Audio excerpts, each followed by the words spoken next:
Welcome back, everybody, coast to coast, This Week in America. Great to have you with us.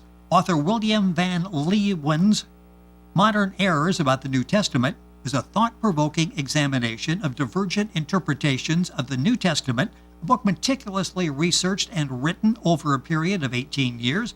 Williams considers modern-day assumptions about the New Testament, which he says were based on inaccurate readings and false assumptions about the New Testament and its authors.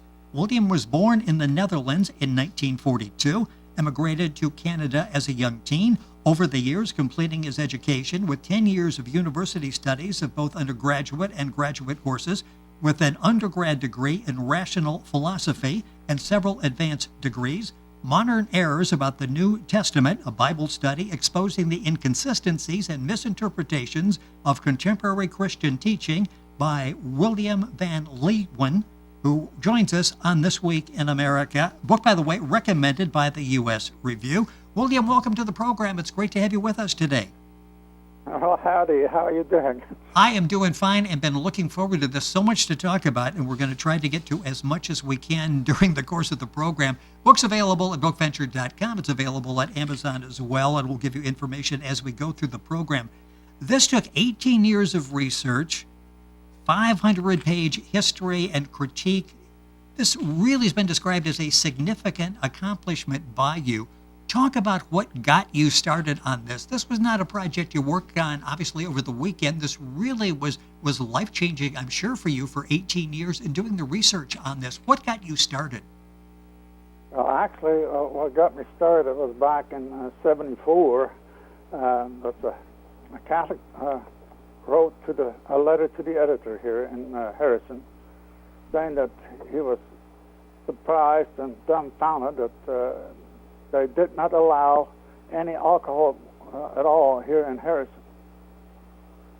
And the biggest problem that came up is all the preachers around here complained that alcohol is bad, alcohol is sinful. You shouldn't drink alcohol. Besides, the Jews never had alcohol. And just of all that, I answered that letter from those preachers, and I pointed out that, the Bible says there was drinking and going on all the time, and that the Jews could never save grape juice. This is what they were talking about, that there was only grape juice that they drank. Well, there's no way that you can save grape juice in those days unless you let it ferment. And the Bible clearly says that Noah got drunk on his own wine. And then furthermore, it talks about offering daily now at the temple an amount of what they called strong drink as an offering to God. Well, how can you offer strong drink if you don't have alcohol? Yes. And so on. Well, anyway, that was the story, and that's what got me started. Wow, and here we are a number of years later, after 18 years of research. Describe the book as a work of love and a work in opposition to the obvious illogical and absurd modern conclusions about the New Testament, its actual authors, and the times when these books were really written. Was this a shock to you as you went back and did the research? And we'll get involved in some of the different aspects of that. Well, but were you surprised at the findings when you began the research? Well, not really. I was expecting to find it, actually, because as a Catholic, I was brought up that, the authors of the Gospels are the four, St. Matthew, Mark, Luke, and John, and basically that they were written in that order. And it turns out that that's right. And those are the only historical notations that are made on those books, that Matthew wrote first, then Mark and Luke, and then finally John many years later. And so I didn't find any surprise. What I found surprising was that people were saying that that's not true, that the synoptic Gospels were all written after 70 A.D., and even Matthew, some of them trying to say after 80 A.D.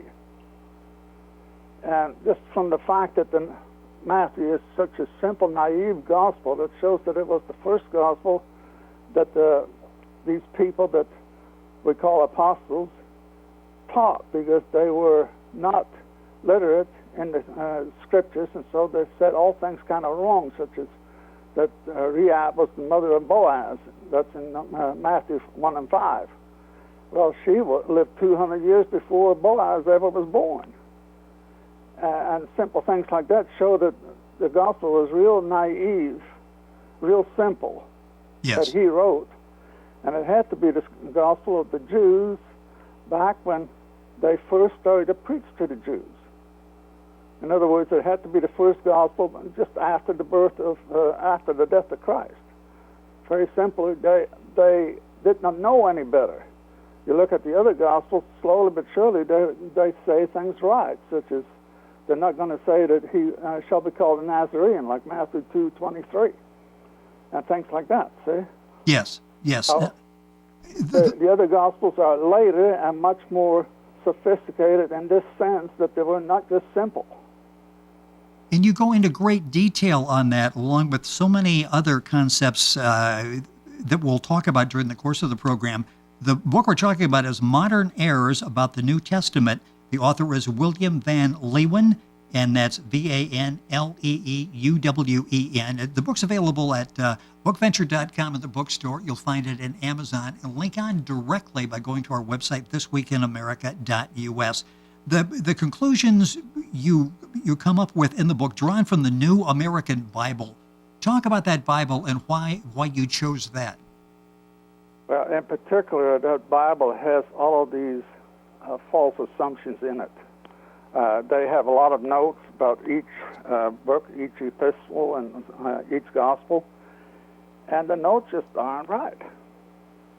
And so that's one reason why I was picking on it. The other reason is, of course, that as a Catholic, I was reading it because that's supposed to be the New Catholic Bible. Yes. Why were mistakes made? Why are the teachings compromised in there? And you deal in that in the book, but basically, what happened? Why is this not accurate? The story is actually stupid, but that's the way it is, okay? Yes, yes. What happened is, first of all, in Germany, they started to say back at the end of the 19th century, that's before 1900, that there had to be an earlier gospel than any of these gospels, and they called it Quell, or Q, is what we would consider the letter. And they said that it had to have had all of the sayings of Jesus in it.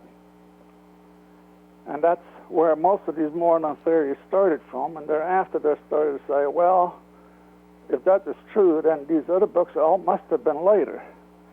And of course, I hate to say it this way, but from the Protestant point of view, they really want the books to be later because that eliminates Peter as being the leader of the disciples, because then if the books were written later, like Matthew later, at 80 or later, then it could not have been written by an apostle.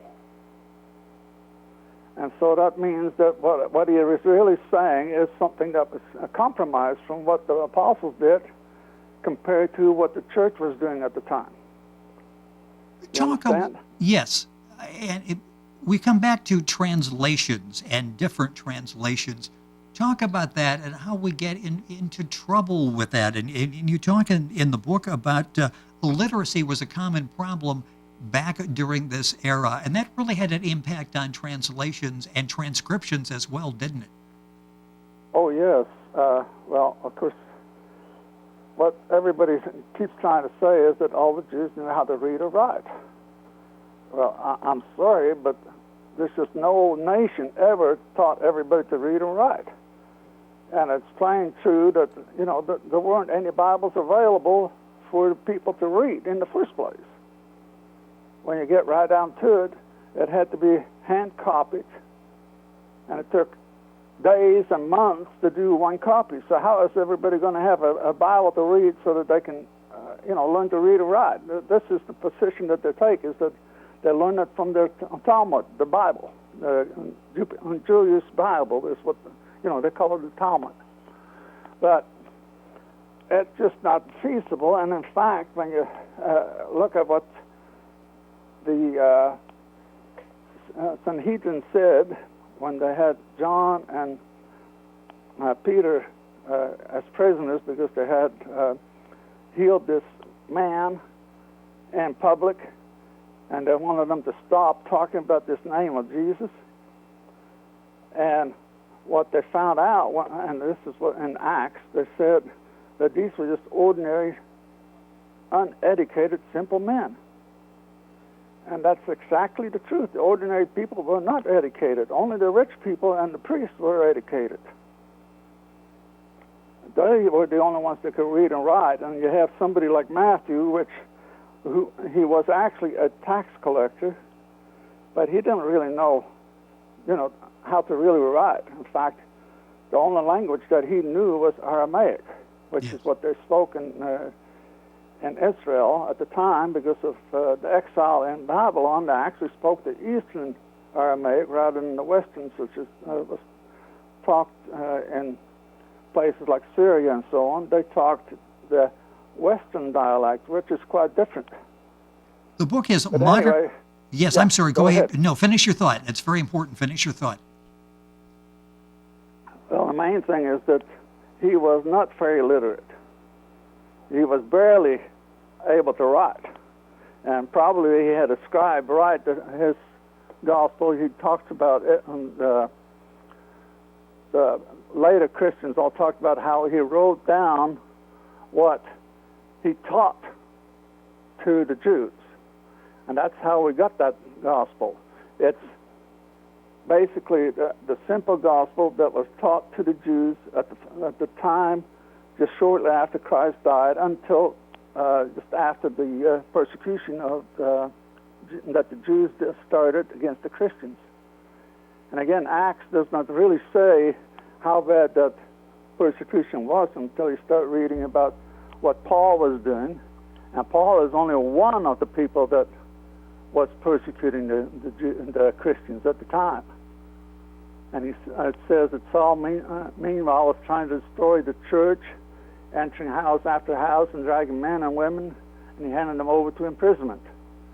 Well, that doesn't sound so bad until you learn, that's from Acts 8:3, by the way, until you learn, I persecuted this way to death, Acts 22:4, I did so in Jerusalem. I imprisoned many holy ones, but the authorization I received from the chief priests. And when they were to be put to death, I cast my vote against them. And that's when we first learned that they were actually being put to death. Yes. And this is in Acts 26:10 through 11. That is, they were punishing them, and if they couldn't get them to blaspheme, which is another thing that he says, he punished them in an attempt to force them to blaspheme. I was so enraged against them that I pursued them even to foreign cities. So he was really going after them, trying to punish them, and if that didn't really work, then they would vote to kill these people, and they were crucified. But anyway, that's where all of this is coming from. Yes. It's amazing because Saul was only a young man when the first persecution started. He was too young to stone St. Stephen. And so we know that it took years because he later, once he was a Pharisee and an adult, he was doing all this other stuff against the Christians. There is so much in the 500 pages, the 18 years of research that William has put into this. The book is Modern Errors About the New Testament. William Van Leeuwen is the author and our guest. The book's available at bookventure.com and the bookstore, of course, at Amazon. Modern Errors About the New Testament. You talk about how to distinguish among the transliterations, interpretations, translations. This is such a key to getting a correct understanding. In just a couple of minutes, and you go into detail in the book, but what should we look for? Because there's so many different translations out there, each with sort of a different spin on the particular area. Yeah, okay. Well, Matthew, for example, had to have been written in Aramaic because it was for the Jews. And so, they spoke Aramaic. So they had to have a gospel that they could understand. And that's why the book was in Aramaic. But now I have in front of me Dr. George M. Lambs's translation of the New Testament. And for example, we say in Matthew 16, Let me see if I can read it to you. Yeah, okay. Well, anyway, we say that Jesus says, upon this rock I will build my church in 1618. Well, according to the Aramaic, he actually says, upon this rock I'll build my assembly. See, we have different translation because we're using Greek and translate from the Greek. Well, the Greek says church, but the Aramaic doesn't say church. And that makes things it like that make us realize that, you know, yes. these Greek translations from later were not really actual, weren't really true. And the same is true with the Bible that was written in Greek in Alexandria back around 300. There are problems there just as much. These people were writing in Greek, and maybe they were Greeks or maybe they were Aramaic-speaking people, but to understand the language, it takes a lot more than just learning it in school or just using it, you know, for business and whatnot. There's far Yes. more intelligence in words that are not exactly translated properly. And you go into great detail in that, and with the appendices that you'll find in the book, you'll find areas that are underlined that clearly indicate that these are points that you wish to emphasize. It is so much fascinating reading in here, and how things have transpired over the years. You mentioned in the end that perhaps the church in the U.S. and Canada should consider using the Knox Bible. Talk about the difference, and we've only got a couple minutes left, but the difference. Oh, I'm sorry. I guess I talked too much. Well, no. No. All of these Okay. are very No, important topics that you're talking about, and yeah. that's why it took 500 pages, and we can't condense it into a 19-minute interview, unfortunately. But there's so many key issues in there. And talk about, you're saying maybe basically we should be reading a different Bible. Well, for Catholics, Yes. yeah, because of all the mistakes that these people have made. I'm talking about the Knox Bible because that's the Bible that they're putting out in England right now, and it seems to be more exact in the translations. In other words, they use, for example, where it says Adam knew Eve and she conceived.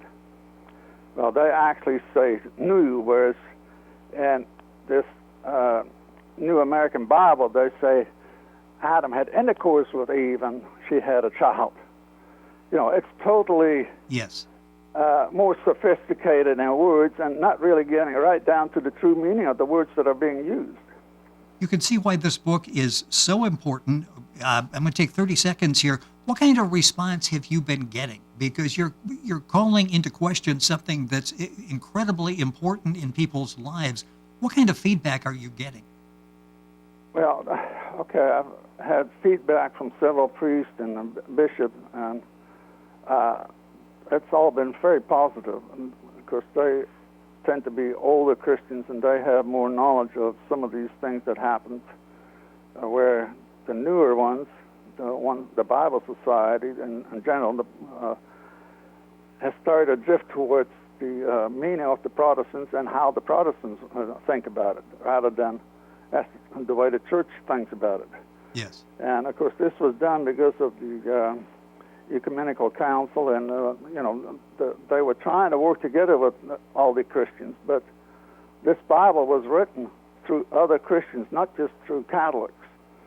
And so there are meanings and words in there that the Catholics would never accept. For example, they still talk about the brothers of Jesus. Well, that's not bad by itself, except that everywhere else in the Old Testament and whatnot, they changed the word brother to nephew or to grandchildren and so on, but not here. Whereas it's a fact of that all the early Christians have repeatedly told us that Jesus did not have other brothers. They were actually his cousins, which is the way the word is used in Aramaic. When they talk about brothers, they mean first cousins and everybody related to you, not just your real brothers. That's why this book is so important. Modern Errors About the New Testament. William Van Leeuwen is the author, and the last name is Vanleeuwen. Remember the title, Modern Errors About the New Testament. It's available at bookventure.com at the bookstore. It's available, of course, at Amazon. If you don't remember that, simply go to our website, thisweekinamerica.us. You can now log on directly to William's information on the book. You can get information. You can order the book there as well. William, the time went by way, way too quickly. Thank you so much for being with us on the program today. We only touched the surface. That's why the actual book is so important in people's lives. Thank you so much for being with us on the program. You're quite welcome. Great to have you with us. And again, the book is Modern Errors About the New Testament. William Van Leeuwen, our guest on the program. Information on our website, thisweekinamerica.us. Back on today's program after these messages.